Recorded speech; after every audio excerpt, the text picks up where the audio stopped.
दूसरा मेरा अपना ये था कि कैसे अपने लाइफ में प्रैक्टिकल चीज़ों को मतलब सुलझाया जाए, प्रॉब्लम नहीं हो। सबको नमस्कार। मनुष्य, हम लोग मनुष्य है ना, मन मनुष्य, मननशील, मननशील ही मनुष्य का गुण है। और इस मननशीलता की बहुत चरम सीमा है।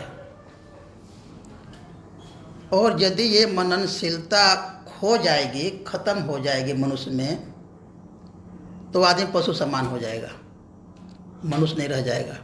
और यदि वो मननशीलता का उपयोग करेगा तो बहुत आगे बढ़ जाएगा मनुष्य, है ना। तो ये मननशीलता मनुष्य की पूंजी है, मनुष्य का संपत्ति है। तो इस मननशीलता के आधार पर ही मनुष्य अपना अच्छा और बुरा को समझता है।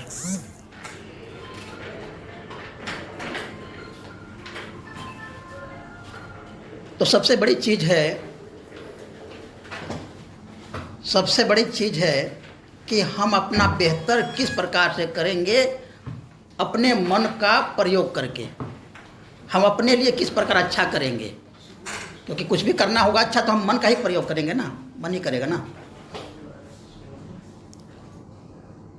तो मन हमारा अस्तित्व के तीन भाग हैं, एक है शरीर, एक है मन, और आत्मा के बारे में लोग बात नहीं करता है। क्योंकि अभी क्या है, जो चीज़ें दिखती है, हमारी जो सेंसरी ऑर्गन्स जिसको परसीव कर पाती है, देखती है, उसी को अभी देखा जा रहा है, समझा जा रहा है, और उसी के लिए सब कुछ किया जा रहा है।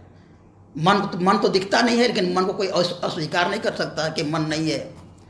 उसी प्रकार आत्मा भी है और आत्मा का भी अस्तित्व है। तो जब हम मनन करते हैं, चिंतन करते हैं, तो शरीर है। अब इस शरीर को ही आदमी आजकल इसको मतलब कि रख रखाव नहीं कर पा रहा है। इतना बेशकीमती शरीर है मनुष्य। आप देखेंगे इस विश्व ब्रह्मांड में, इस पृथ्वी पर कितने सारे जीव हैं। जिधर नज़र उठा के देखिएगा उधर कितने सारे कीट पतंग हैं, कितने सारे जीव जंतु हैं, पशु पक्षी है ना। उसमें से मनुष्य सबसे श्रेष्ठ से सबसे श्रेष्ठ है। और मनुष्य अपने को हैंडल नहीं कर पा रहा है, अपने को हैंडल नहीं कर पा रहा है। और नौबत कभी कभी तो यहाँ तक आ जाती है कि उसको अपना हैंडल नहीं कर पाता है तो उसको सुसाइड करना पड़ता है। क्यों? अपने को हैंडल नहीं कर पाया। अब बंदर को मोबाइल दे देंगे तो उस पर कोई काम की है, फेंक देगा वो। तो उसी प्रकार इतनी सारी संभावनाएं हैं हमारे मन में, इतने सारे सॉफ्टवेयर डाले हुए हैं, इतने सारे इसके फंक्शंस हैं। तो उन सबको मनन करके, चिंतन करके यदि हम उसको सही डायरेक्शन में, सही दिशा नहीं देंगे तो अपना जीवन को ही तबाह कर देगा। वो अपने लिए अच्छा नहीं करेगा, अपने लिए बुरा करना शुरू कर देगा। माइंड को यदि सही से हम ट्रेनिंग नहीं देंगे, सही से मननशीलता का प्रयोग नहीं करेंगे, तो मन हमारे लिए भलाई करने की जगह पर मन हमारे लिए ही बुरा करेगा। किस प्रकार से बुरा करेगा मन हमारे लिए? आप इस प्रकार से चीज़ों को चुन लेंगे कि वो आपको बुरा करेगा।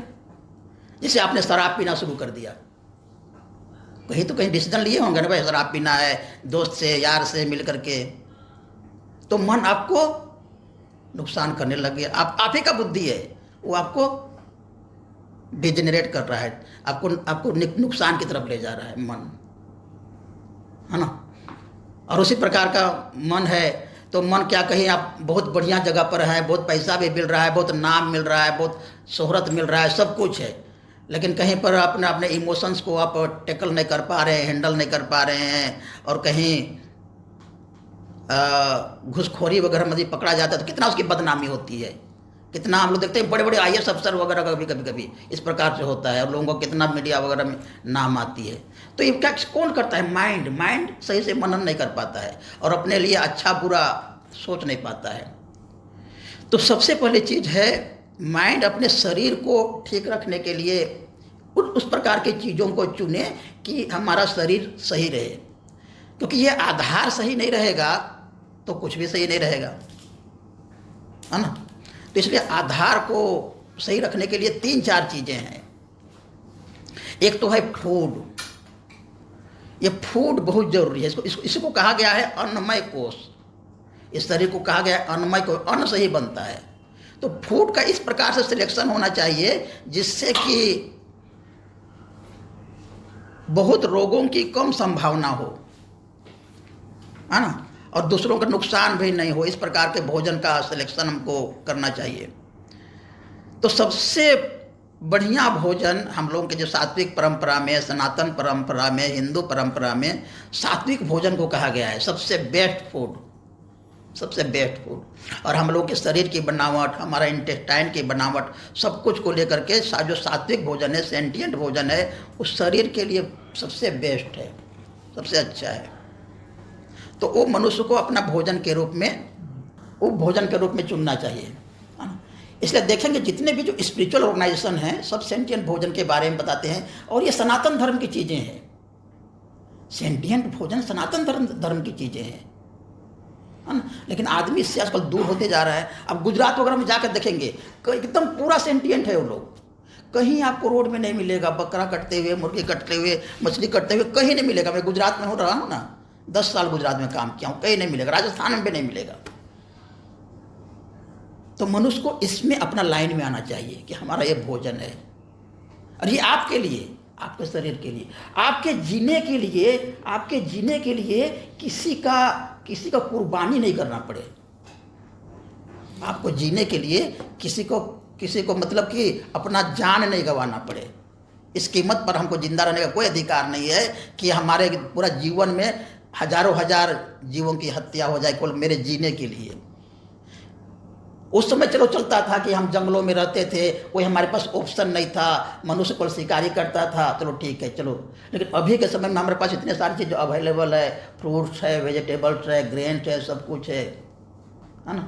तो सेंटिएंट भोजन, ये केवल मैं अपने बात नहीं बोल रहा हूँ, पूरे ये ऋषि परंपरा की बात बोल रहा हूँ, सनातन परंपरा की बात बोल रहा हूँ। सेंटिएंट भोजन को सबसे अच्छा कहा गया है। और आदमी इसीलिए खाता है कि उसका मननशीलता कहीं ना कहीं कमज़ोर है, उसमें कहीं लालच है, कहीं उस जीव का स्वाद है, टेस्ट है। लेकिन एक बार यदि आदमी से ऊपर उठ जाता है तो वो चीज़ें उससे बदबू आती है। जैसे हम लोग इससे ऊपर उठ गए तो लोग बोलते अरे ये बहुत संयमी है। संयमी नहीं, वो बदबू आ रही है, हम उसको छू नहीं सकते, देख नहीं सकते। उसमें जब तक आदमी उसे पड़े रहता है तभी तक वो चीज़ें आकर्षित करती है। जैसे कोई आदमी शराब पी रहा है तभी तक शराब उसको आकर्षित करती है। कोई आदमी शराब से ऊपर उठ गया ना तो लगता है अरे अरे कहाँ नरक में पड़ा हुआ है। तो एक बार उस लेवल से आप ऊपर उठ जाएंगे तब लगेगा कि अरे कहाँ वो नरक में है, क्या चीज़ खा रहा है, किस प्रकार का भोजन कर रहा है, ऐसा आपको लगेगा। लेकिन एक बार अपने मन को मजबूत करके उससे ऊपर उठना पड़ेगा। तो ये हुआ भोजन। भोजन के बाद दूसरी है कि टाइम टू टाइम हम लोगों को कभी ना कभी उपवास करना चाहिए। हिंदू परंपरा में क्या है, सनातन परंपरा में क्या है कि लोग व्रत के आधार पर, तीर्थ के आधार पर, अभी छठी आ रहा है उसके आधार पर कभी ना कभी उपवास करता है। उससे बहुत शरीर को रेस्ट भी मिलता है और थोड़ा पवित्रता भी फील होती है। लेकिन इसको केवल व्रत त्यौहार पर नहीं, महीना में कम से कम एक बार उपवास वगैरह करने से पूरा सिस्टम को हमारा रेस्ट मिल जाता है ना। और हमको एकदम मन भी मजबूत हो जाता है कि चलो भाई हमको नाश्ता नहीं मिल रहा है तो कोई बात नहीं, लंच भी मिला तो कोई ना बात नहीं, रात को भी नहीं मिला तो कोई बात नहीं, हम 24 घंटा आराम से रह सकते हैं। मन भोजन की तरफ बार बार दौड़ेगा नहीं, मन मजबूत होता है। तो महीना में कम से कम इस बार ये सब अभ्यास है, ये सब जीवन शैली है। ये नहीं कि नाश्ता नहीं मिल रहा है, लंच नहीं मिल गया कभी किसी कारणवश से तो एकदम हाहाकार मच गई, ऐसा नहीं। हम जी सकते हैं, लिया हमारे ऋषि मुनियों ने किया है, कितना तपस्या किया है, कितना, ये सब जीवन शैली है। तो सप्ताह में कम से कम, महीना में कम से कम एक दिन फास्टिंग जरूर करना चाहिए। पहले 12 घंटा शुरू कीजिए, फिर 24 घंटा कीजिए। पहले कुछ लिक्विड लेकर शुरू कीजिए, फिर निर्जला कीजिए। और जो हम लोग करते हैं वो बता रहा हूँ, ये नहीं कि मैं केवल भाषण दे रहा हूँ। स्वामी से पूछिए, हम लोग 2 एकादशी करते हैं और 2 अमावस करते हैं, महीना में 4 उपवास करते हैं। बॉडी में कोई फर्क नहीं है, और ताजगी लगती है और अच्छी लगती है। तो सबसे पहले सात्विक भोजन, दूसरा उपवास, और तीसरा है आपकी जो दिनचर्या, उस दिनचर्या को ठीक रखना है। कब उठना, कब सोना, ये बहुत बड़ी मायने रखता है। सुबह की जो हवा होती है, एकदम जैसे सूरज उग रहा है आना, एकदम उसके सूरज उगने से एकदम 40 मिनट पहले, 40 मिनट बाद में, उस समय का जो माहौल होता है बहुत ब्यूटीफुल होता है। कभी आप छत पर चढ़ करके घूमिएगा, टहलिएगा, उतनी शुद्धता उस समय कभी नहीं रहती है। और उस समय आप आराम से सोए हुए हैं 8 बजे तक 9 बजे तक। मननशीलता की कमी है, मन आपको सही से गाइड नहीं कर रहा है। हमारे ऋषि मुनि लोग बोलते हैं ब्रह्म मुहूर्त में उठ जाओ, चाहे कोई भी कारण हो। आप रात में 11 बजे सो रहे हैं, 12 बजे सो रहे हैं, अपने कमी के कारण आप मोबाइल देख रहे हैं, कुछ भी कर रहे हैं, कुछ भी डिक्टेड है, टीवी देख रहे हैं, कुछ भी कर रहे हैं आप, लेकिन आप अपना ठीक कीजिए। आपका सोने का उठने का समय ठीक होना चाहिए। कम से कम 10 बजे सो जाइए और कम से कम 5 बजे उठ जाइए एकदम से। और नहीं कर पा रहे हैं तो आपका मन आपको डिजेनरेट करेगा, धोखा देगा आपका मन। नहीं चल सकते सही से आप, क्योंकि प्रकृति के साथ चलना पड़ेगा आपको, ऑपोजिट नहीं चल सकते।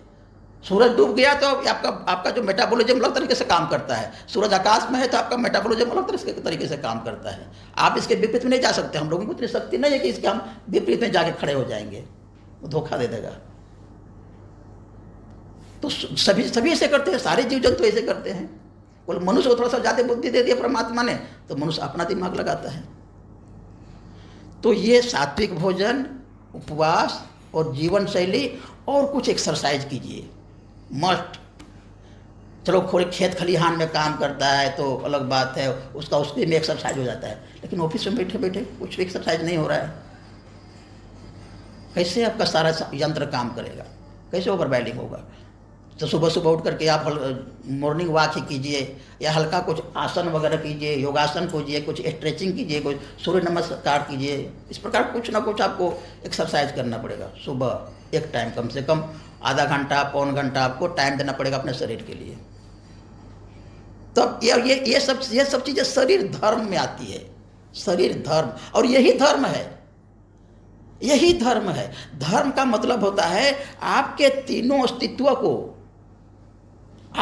अस्तित्व को मेंटेन करता है और विकास की तरफ ले चलता है। शरीर को, मन को और आत्मा को वो मेंटेन करके फिर उसको अंतिम अवस्था रूप तक ले चलता है। इसी को धर्म बोलते हैं। धर्म का मतलब ये नहीं कि कहीं मंदिर में जा करके आप पूजा पाठ कर रहे हैं, गंगा में जा करके नारियल फोड़, ये धर्म नहीं। धर्म मनुष्य के अस्तित्व को और ब्यूटीफाई करता है, मनुष्य के अपने अस्तित्व को ब्यूटीफाई करता है, दूसरे के अस्तित्व को भी ब्यूटीफाई करता है और उसका प्रोग्रेस करता है। ये धर्म का लक्षण है। किसी का हानि करके, किसी का क्षति करके, अपने को हानि करके, अभी लोगों ने पटाखे फोड़ा, कि कैसे धर्म है वो? कैसे धर्म है धर्म पटाखा फोड़ना? इतने सारे ऑक्सीजन का गंदा किया, इतना प्रदूषण हुआ, इतना नॉइज पोल्यूशन हुआ, इतने सारे चिड़िया जो पक्षियाँ जो पेड़ पर बैठती है वो कितना डरी होगी 4 दिन तक। कैसे इसको कैसे धर्म बोल सकते हैं आप? पटाखा फोड़ना को कितना पोल्यूशन हुआ, कैसे धर्म बोल सकते? कहीं पटाखा फोड़ने की तो बात नहीं है, कहीं आतिशबाजी की बात नहीं है, दीपावली की बात है, दीपावली की बात है ना। तो ये मननशीलता, मनुष्य को मननशीलता के कमी होने के कारण ही इतने सारे डिजेनरेशन दिख रहा है, इतने सारे पतन दिख रहा है मनुष्य के जीवन के हर एक स्तर पर, हर एक जीवन के हर एक स्तर पर। तो ये शरीर के लिए करना पड़ेगा। और दूसरा माइंड के लिए। माइंड में इतने सारे फंक्शंस है आपके, इतने सारे इमोशंस है। एक भी इमोशंस कहीं अगर लूज हुआ, सही से हैंडलिंग नहीं हुआ एक भी इमोशन, तो जीवन को तबाह कर देगा, है ना। आप में अच्छाई है, बुराई है, दया है, प्रेम है, क्रोध है, घृणा है, लालच है, सबको आपको कंट्रोल में रखना है, सबको आपको कंट्रोल में रखना है। आपका घर है, परिवार है, पति है, पत्नी है, रोज किट हो रहा है, थोड़ा सा भी आप ज़्यादा गुस्सा किए तो तलाक तक की नौबत आ जाएगी। तो सारी चीज़ को इमोशन अपने इमोशन को 50 इमोशंस है, जिससे उन्हें कहा है 50 इमोशंस है मन के अंदर में। उसको हम लोग बोलते हैं वृत्तियाँ, प्रोपेंसिटीज। अब वो इमोशंस को कंट्रोल करने के लिए कहीं पढ़ाई नहीं होती, कहीं नहीं है, कुछ नहीं है। कैसे हम अपने इमोशंस को कंट्रोल करेंगे? और मनुष्य को तो इमोशन से लेकर चलता है। आजकल देखिए लोग अपने भौतिक जीवन में बहुत सक्सेस हम उसको मानते हैं, बहुत पैसा है, बहुत ऐशो आराम है, सब कुछ उसके पास है। अब देखिए फिल्मी दुनिया में ऐसे लगता है कि वो चना मुड़ी खरीद रहे जैसा डाइवोर्स होता है, कि आज चना खा लिया, कल मटर खा लिया, कल पनीर खा लिया, ऐसा।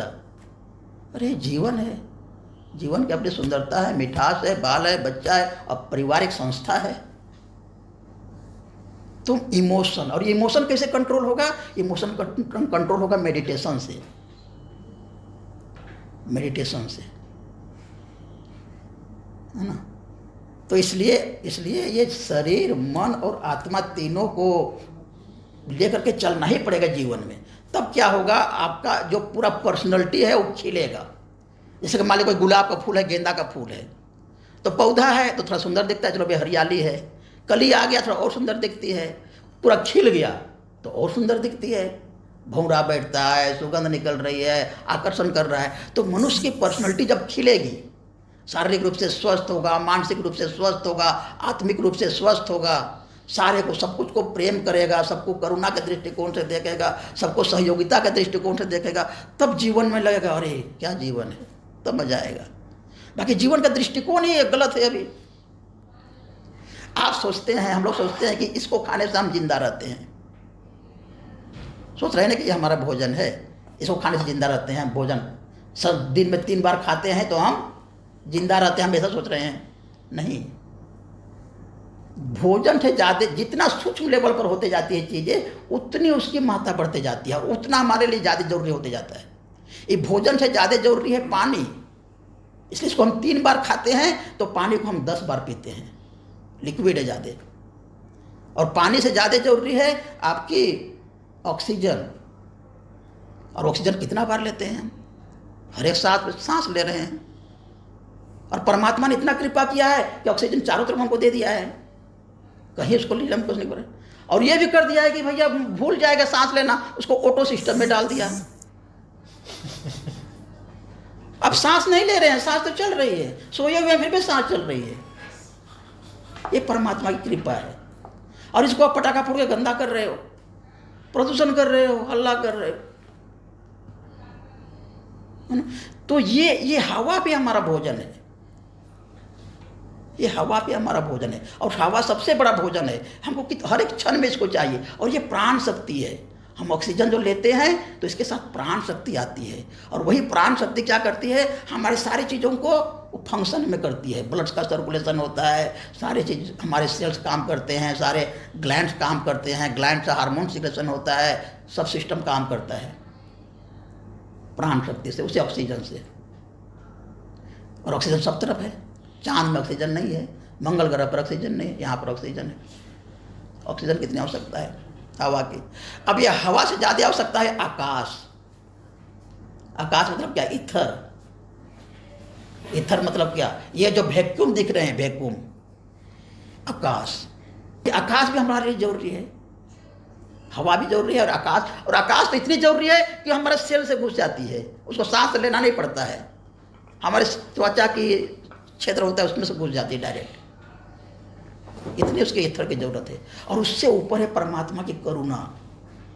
इस आकाश के साथ में ही, इस शून्य के साथ में ही परमात्मा की करुणा है, परमात्मा की कृपा है, और उसी से सब कुछ जी रहा है, उसी से सब कुछ चल रहा है।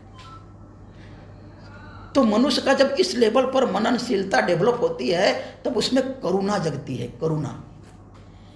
अब जब करुणा जगती है तो सब कुछ को वो परमात्मा का स्वरूप देखता है, सब कुछ को वो सोचता है कि ये भी परमात्मा का स्वरूप ही है।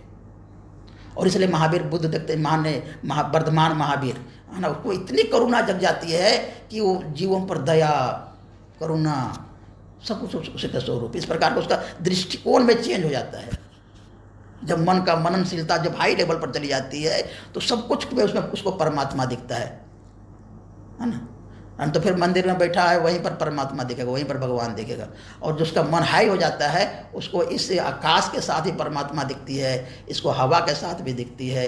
वो जहाँ जाता है वहीं उसके साथ सब मनुष्यों में, सब जीव जंतु में, सबसे ये मनुष्य की पर्सनैलिटी की हाईएस्ट डेवलपमेंट होती है।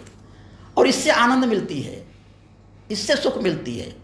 आदमी सोचता है हमको बहुत बड़ा जॉब मिल जाएगा तो हमको बहुत हमको करोड़ों रुपया मिल जाएगा, हमको इतना बैंक बैलेंस हो जाएगा तो हमको पैसे, ये भी जरूरी है, लेकिन ये भी जरूरी है आपके माइंड का विकास, आपकी मननशीलता का विकास, आपकी चेतना का विकास, ये भी जरूरी है। साथ में पैसे भी जरूरी है, घर बंगला भी जरूरी है, गाड़ी भी जरूरी है, आपका चेतना भी विकास है। जब चेतना का आपका विकास होगा तब मन उन सब चीज़ों को, उन सब सूक्ष्म चीज़ों को परसीव कर पाएगा, पकड़ पाएगा और अनुभव कर पाएगा, जीवन की सुंदरता और जीवन की कोमलता को अनुभव कर पाएगा।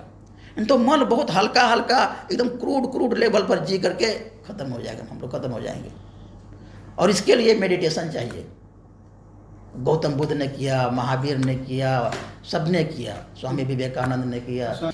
मेडिटेशन जस्ट अभ्यास है, अभ्यास। उसको सही आचार्य चाहिए, सही गुरु चाहिए, सही जगह सीखना पड़ेगा कि बार बार उसको अभ्यास करना, और कहीं भी गलती हो रहा है फिर अपने उससे कंसल्ट करना, पूछना, उस प्रकार का लिटरेचर पढ़ना, उस प्रकार के प्रोग्राम में जाना और उसमें लगे रहना, हर एक चीज़ में लगे रहना। एक डॉक्टर बनने के लिए कितना लगे रहना पड़ता है, हमने आध्यात्मिकता के लिए कहाँ लगा है। एक डॉक्टर बनने के लिए कितनी पढ़ाई करनी पड़ती है, इंजीनियर बनने के लिए कितना लगे रहना पड़ता है। हमने आध्यात्मिकता के लिए किया क्या है, हमने अपनी चेतना के विकास के लिए किया क्या है। 10 मिनट, 15 मिनट, आधा घंटा भी रोज टाइम देंगे तब देखेंगे आप जीवन की क्या सुंदरता होती है, मनुष्य जीवन की क्या महत्व होती है। हमने कुछ किया ही नहीं इस लेवल पर, तो हम तो केवल भौतिकता में जी रहे हैं, भौतिकता के लिए कर रहे हैं। तो इसलिए हम लोग कंक्लूड यही पर करते हैं कि धर्म है जो आपकी शरीर, मन और आत्मा के विकास की बात करता है, और केवल आप ही की नहीं, सबके बात करती है। और सबका पर्यावरण की रक्षा उसी लेवल पर, जीव जंतुओं का भी अस्तित्व है उसी लेवल पर, सबकी करुणा, सबको दया, सबको प्रेम, इस प्रकार की बात करता है। और जहाँ